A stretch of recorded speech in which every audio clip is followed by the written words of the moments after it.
Hello guys, നമുക്കപ്പോൾ ചോറിന് കഴിക്കാൻ പറ്റിയൊരു സൈഡ് ഡിഷ് കണ്ടാലോ.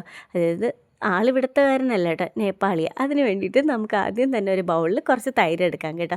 അത് നന്നായിട്ട് ഉടച്ചെടുത്തിട്ട് വളരെ തിന്നായിട്ട് കട്ട് ചെയ്ത് വെച്ചേക്കുന്ന സവാളയും പുഴുങ്ങി വെച്ചേക്കുന്ന ഒരു പൊട്ടറ്റയും കൂടെ ചേർത്ത് കൊടുക്കുക. അത് കഴിഞ്ഞിട്ട് ഒരല്പം മല്ലിയിലയും പച്ചമുളകും ചേർത്ത് കൊടുക്കാം കേട്ടോ. ആവശ്യത്തിലധികം ഉപ്പ് ചേർത്ത് കൊടുക്കാം. കാരണം എന്ന് വെച്ച് കഴിഞ്ഞാൽ ഈ പൊട്ടറ്റയ്ക്കും കൂടെ പിടിക്കാൻ കണക്കാക്കിയുള്ള ഉപ്പ്. അത് കഴിഞ്ഞ് ഈ കാണുന്ന ഐറ്റം മഞ്ഞൾപ്പൊടി, മുളക് പൊടി, കസൂരി മേത്തി, പിന്നെ ജീരകം, ഇവരെ എല്ലാവരെയും കൂടെ ചൂടായ എണ്ണയിലോട്ട് ഒഴിച്ച് ഒന്ന് താളിച്ചെടുത്ത് കഴിഞ്ഞ് കഴിഞ്ഞാൽ നമ്മുടെ ഐറ്റം റെഡിയായി. ഇവരെ നന്നായിട്ട് മിക്സ് ചെയ്തെടുക്കണം കേട്ടോ. നമ്മുടെ സാലഡിൻ്റെ കുടുംബത്തിൽപ്പെട്ടതാണ്, എന്നാലും സൂപ്പറായിട്ടാണ് കേട്ടോ. നമുക്ക് സൈഡ് ഡിഷായിട്ട് പെട്ടെന്ന് ചോറിന് റെഡിയാക്കി എടുക്കാൻ പറ്റിയൊരു കറിയാണ്. ആ പൊട്ടറ്റോ പുഴുങ്ങി കിട്ടിക്കഴിഞ്ഞ് കഴിഞ്ഞാൽ ബാക്കി പരിപാടികളെല്ലാം എളുപ്പമായിട്ടോ. പക്ഷേ ആ ഉലുവ ഇല, കസൂരി മേത്തി, അതാ ഇതിന് ഫ്ലേവർ കൊടുക്കുന്നത് കേട്ടോ.